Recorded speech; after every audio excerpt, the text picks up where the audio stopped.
Unlock Lab. I'm your host, Tosca Matteo. Today's topic is holding boundaries and setting intentions, and I am thrilled to be here with you. Before I dive in, I want to share a little bit more about myself. So I do transformation. I help individuals to get out of their own way, and I help organizations to put people first in their culture. I do this through keynote talks, workshops, facilitated conversations, one-on-one coaching, you name it. Any way that I can support you in unearthing what's holding you back from living your biggest life and achieving all the goals you have, either personally, professionally, or in your organization, you give me a call. If you want to learn more about what I do, you can find me at coachtosca.com. I'm on Instagram at Tosca Matteo, and I'm also on LinkedIn. So all the ways you can find me. So this episode is launching on November 28th, 2023. And because we're really in the beginning throes of the holiday season, I felt like now was a perfect time to talk about boundaries. It may not be my sexiest topic, but I guarantee you that if you start to really work on boundaries in your life, it can change your life. I know this because it's changed mine, and it's also changed the lives of so many of my clients. You see, we don't have great examples of boundaries. I don't think the vast majority of us does. Personally, I had examples of no boundaries, and I had examples of too many boundaries. And so therefore, I never really knew what a healthy boundary was until much later in life. And I've had to use these skills in my personal life and in my professional life. You know, a lot of this comes from my desire to be liked and be accepted and belong. And so I would overgive and overgive and overdo and overdo. So what I'm hoping you take away today is a few skills and practical tools that you can use to actually honor what it is that you want in your life and start to put in more boundaries that will be critical in order for you to get there. So even if we think about the holiday season, right? So many people want our time, and also we need a lot of time because there's lots to do. So the very first thing we have to do is say, like, what is my intention for this holiday season? What do I want for myself? And I think what you can do is even do a little bit of retrospective on how you've been doing with your boundaries over the past month or even the past week. Like stepping into today, are you feeling drained? Like, are you feeling unmotivated? Because there's a difference between putting out a lot of energy and getting it back and feeling fulfilled from it versus putting out a lot of energy and just being drained by it. Because either A, you don't really want to be putting all that energy out for other people, or because you're putting out too much, maybe you don't even realize you've overextended until after the fact. And also, there's this whole idea of like energetic boundaries. And some folks, like myself, are sensitive to other people's energies. And again, this isn't something I learned until much later in my life to say, oh, like I can actually absorb other people's energies if I'm not careful. So take a little stock. What's been happening in the past week? Did you say yes to things that you actually didn't want to do? Did you set an intention for yourself about how you wanted this holiday or this month to go? For me, for example, in this holiday season, I wanted some time to put into my personal projects and to put into like my house and the kind of maintenance that I wanted to do with it. I wanted to be able to spend time at home for truly a staycation, as opposed to kind of getting out every chance I could to get a different change of scenery, which is really what I've been doing all year long. So what does it mean that I wanted this for myself this holiday season? It means that I say no to traveling. I say no to filling up my schedule with things that don't allow me to be at home and get some of these home projects done that I want. So this is just one example. Um, you may have other examples. You may be over giving at work. You may be super drained, putting in all the hours, saying yes. It's like the end of the year. Like maybe you're really trying to remind people how amazing you are by just giving everything, and then you have nothing left for yourself. Maybe in your personal time, you're giving all your energy to friends who want to dump on you and just share all their problems, but then they don't reciprocate and ask you how you're doing. Or maybe you're telling you their problems, and then you're like, oh, I have some ideas for that. Do you want to hear some suggestions? And they're like, no, not really. Or maybe they say sure, but they have no intention of actually applying anything to change their life or their situation. That's draining. It's draining to be in that kind of situation. So I'm hoping that some of these examples might jar you to say, where in my life are my boundaries either non-existent or not healthy or like not honoring what I actually want? And holding boundaries is freaking hard. There's a reason why there's an epidemic of burnout, because it's hard to hold a boundary. It's one thing to set it, and it's another thing to hold it. But before I get into that, I want to talk about the intention piece, because because the work is so hard around boundaries, what becomes helpful is to remind ourselves, why are we doing it? Like, why are we saying no? Why are we putting ourselves in situations that we know we're going to feel uncomfortable or guilty about? And it's because we have some goals and some intentions for ourselves. So, for example, setting an intention, to me, I think about it in terms of things that I can control. So I may have an intention to walk into certain meetings or conversations with openness. Maybe because I realize I've been stubborn or I've been closed minded. So I may have an intention of I just want to enter every conversation and every meeting with openness. Another way to think about intentions is to ask yourself how you want to feel. Like at the end of the day, I want to feel rejuvenated, or I want to feel joyful. And how you want to feel can be the compass, the North Star, so to speak, on the choices that you make throughout the day. What you say yes to, what you say no to, how you give yourself self compassion. So it's really helpful to set an intention for yourself. Maybe it's, I want to put me first. And what does putting me first look like? And I know for some of you, this may be like, oh my God, that's so selfish, because society has trained us to believe that we have to put everybody else first. So, this work of boundaries is actually deeply about deconditioning and unlearning what we've learned about who we're supposed to be in the world. For me, for example, I overgave in a lot of my friendships and relationships early in my life because I thought that's what I had to do in order to be liked. And I thought that because I looked differently from everybody else. For those of you who don't know, I was born with a cleft lip and palate. And so I looked different, and I thought I had to overcompensate for that by being super nice, by overgiving. And I drained myself. And I also fell into resentment with some relationships where there was absolutely no reciprocity.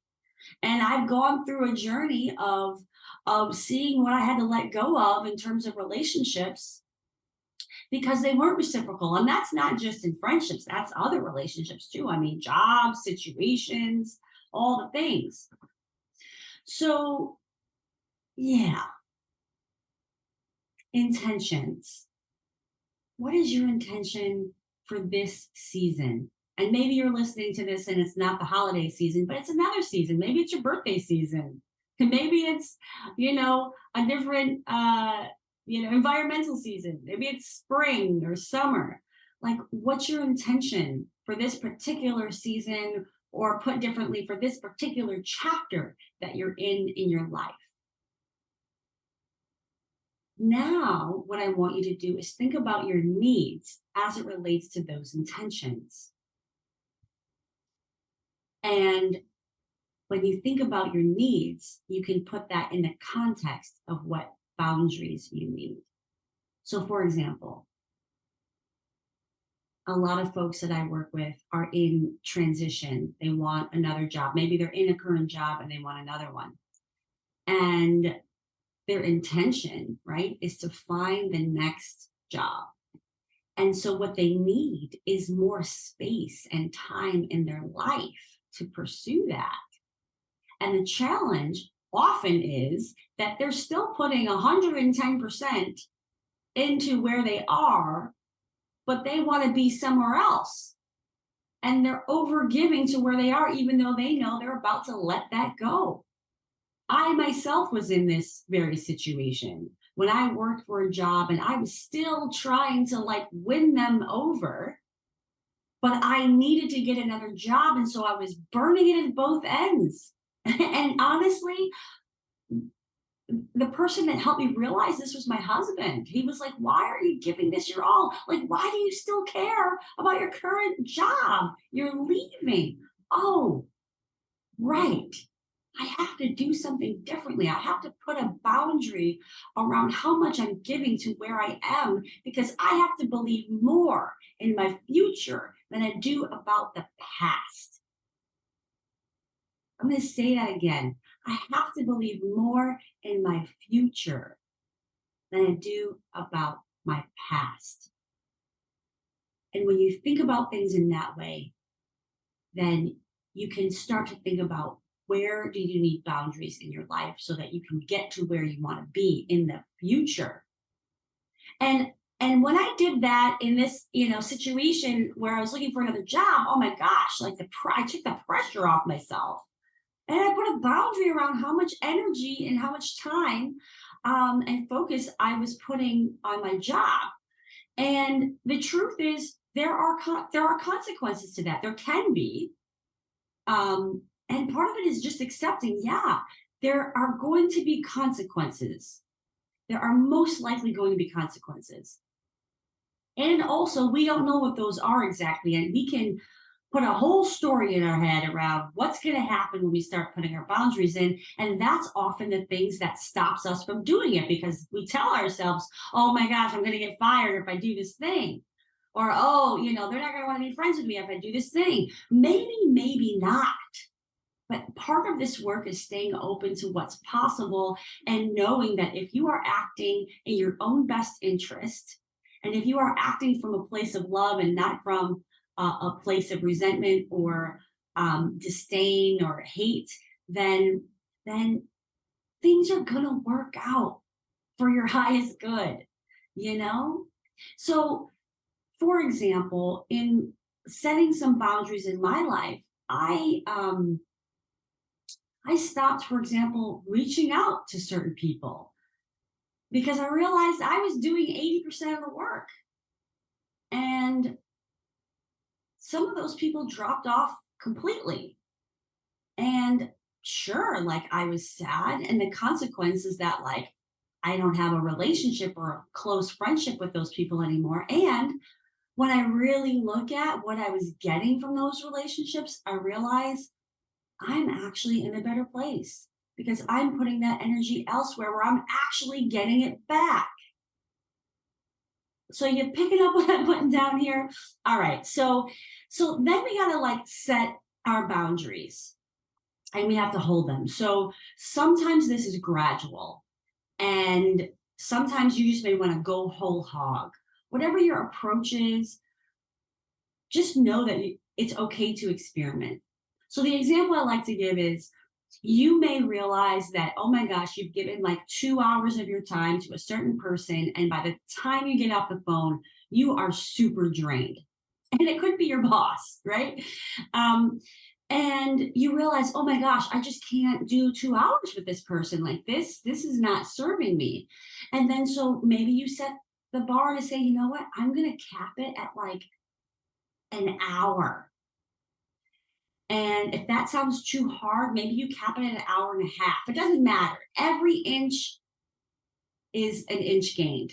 So, however gradual or however big you want to go with putting your boundaries out there, go for it, give it a try, and it can be moved. And you may realize, okay, you may go down to an hour and you say, wow, I am still drained.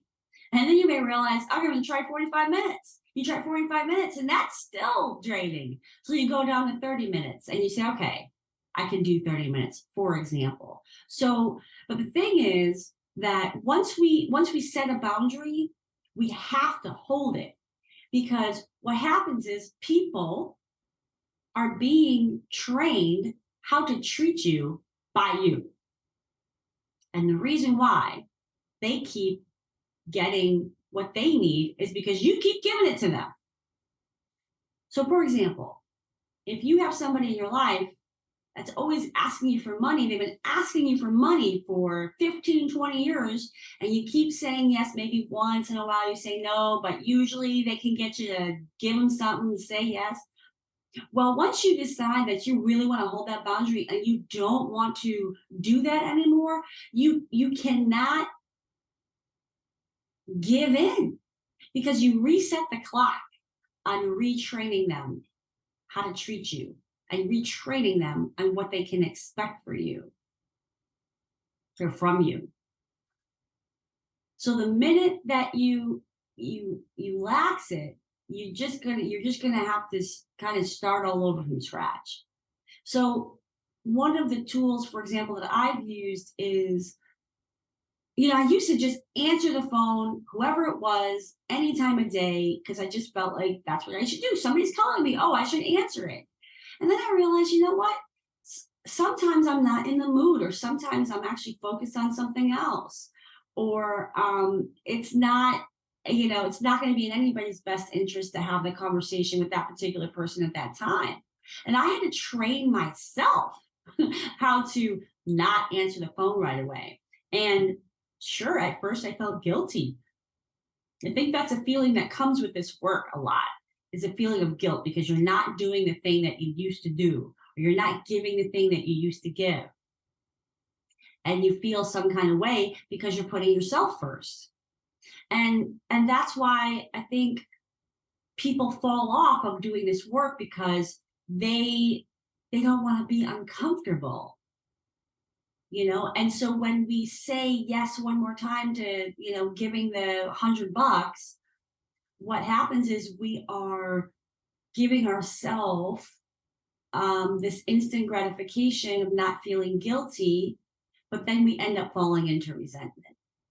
And I think that having really healthy boundaries is a big component to having healthy relationships, because what often happens is when we say yes and we don't want to say yes, then we can fall into resentment.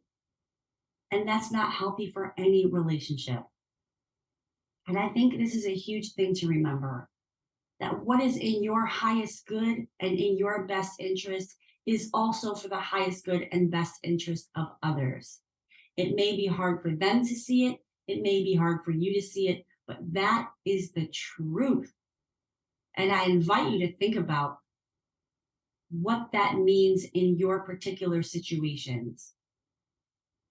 So, for example, one of the things that we can do as a behavior pattern is rescue other people. Maybe we rescue them with our time, we rescue them with our resources, maybe it's financial, maybe we do things for them. And by rescuing them, we're not giving them the opportunity to see how they can do it for themselves, how they can find a way forward, how they can uh, detach from the codependency that maybe they have on you. And that is in their highest good, these things, right? So I'm just going to pause for a second for you to think about Where in your life are your boundaries maybe not healthy or in your highest good, in your best interest? And what is one thing that you want to experiment with in regards to these boundaries? And it might be right in your own home.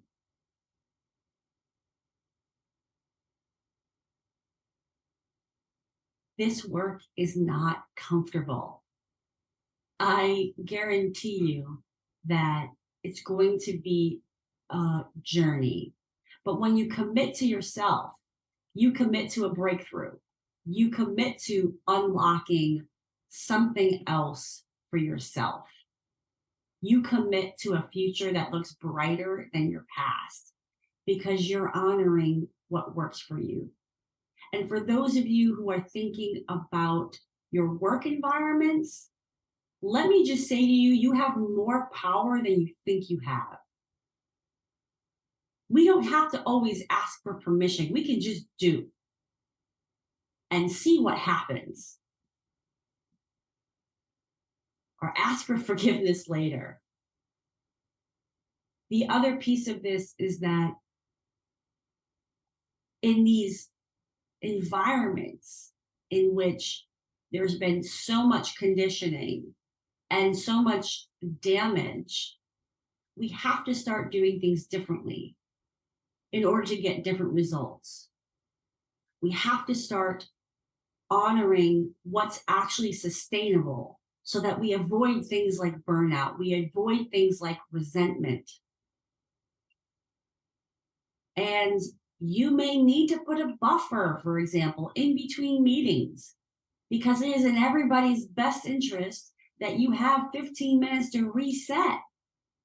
Okay, maybe nobody is doing that in your organization.